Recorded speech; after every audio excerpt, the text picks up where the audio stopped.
the people that are training out there, like you're gonna get this. Like if you're on the pipeline, or even some of the younger dudes that are in the career field, dudes and dudettes that are in the career field, we are gonna force you, and it's day to day, and it's gonna be little stuff. Like we're gonna force you into a situation where you have to make that decision, and it sucks, and you can get paralyzed by it. The first couple times that you face down these, just these crappy choices, like you have equally crappy choices, and you have to pick one, and you have to just go forward with it.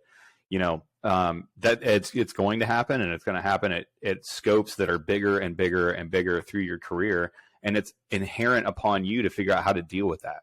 Because some people, we all know people in our lives that are like Eeyore, right? You just ask how they're doing, they're like, well, it's just another day, I guess I'll just be an operator. Like they're never really happy, they're never really engaged.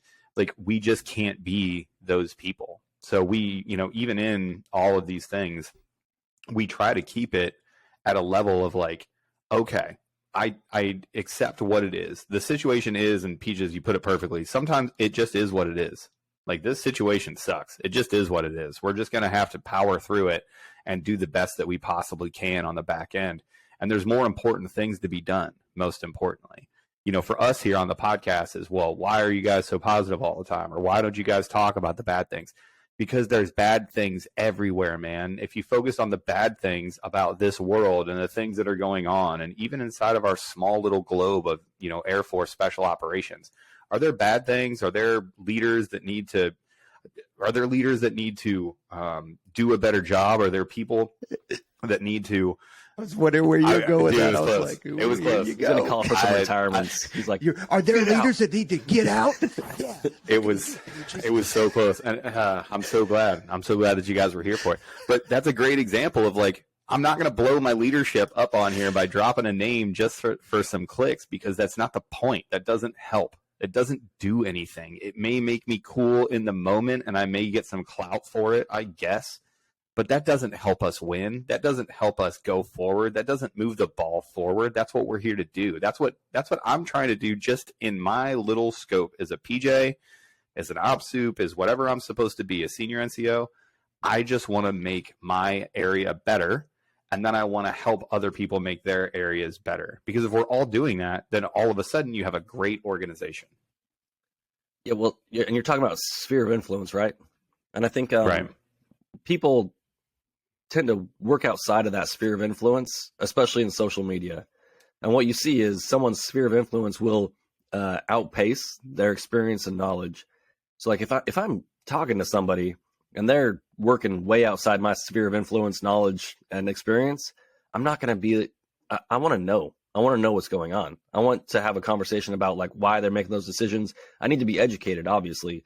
But what we end up seeing is a lot of people making a lot of, accusations or whatever, or statements about things that they really don't know that much about. And I don't want to like discredit everybody that said something negative about some of the drama that's happened in the past few years, because a lot of it's right. But like, I can look at a lot of those things and be like, you're missing certain legalities, certain things that have happened in the past. Like you don't understand how these processes work exactly. And that's just because of where I'm at in my experience in my career. And so I'm like, okay, like you're like 90% right, but you're missing a lot of these things. So when I'm going to go talk to other people that are outside of my sphere of expertise, I'm not going to be like, dude, you done jacked that up and you're probably an idiot. And what are you thinking? Like, I'm going to be like, hey, like, why is this way? And like, why did you make this decision? And if you don't approach it with like some humility and positivity and all that other stuff, then yeah, I don't know. I'm kind of going in circles now, because I'm like, then what are we doing? What are we doing? Like, yeah, I'm not going to burn everybody down that I don't know anything about.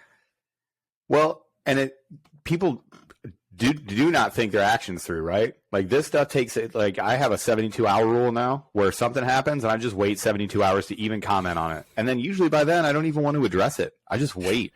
Like I don't even, like something breaks, like some little piece of news breaks, and I just hold what I got.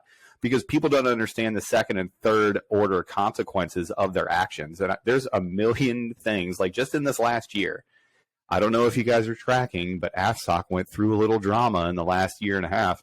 Well, the second and third order consequences of the whistleblowers and the anonymous people and all that other stuff, we're seeing those now, and they're terrible. It did more harm to the community than the initial thing did. So now when you look at it and you're like, oh, well, was that, were those actions meant to help? Did you go into it with the intent to do the best that you could by the career fields, by the community, by the organization that we're here to support? We're still here to do a job. We're still here to conduct warfighting in a special operations nature on the behalf of the DoD and the United States of America. That's my job. I'm a warfighter by trade here to conduct the business of warfighting. And when people lose sight of what that is, they're just as bad as the people that they're railing against. So you can, and this is nobody in particular, but people are like, oh, the military's gone woke and everybody here is all up in their feelings and, oh man, I can't stand it. If they would just turn a mirror onto themselves, they're the ones that are constantly saying, well, in my day, I think that this should be this way. It's me, my, this narcissistic, you have to listen to me and I'm going to tell you that you're doing things wrong. Like, you realize that you're doing the exact same thing. It's the different side of the same coin that you're doing, and it's not helpful. And again, like, that's not our space. Like, if this horse isn't dead already, it's close. That's why we don't engage in it, because it's not our space, and we're here to help. And we never lose sight of, like, does this help? Does this help people? Does this help the community? If that answer isn't yes, then we don't do it.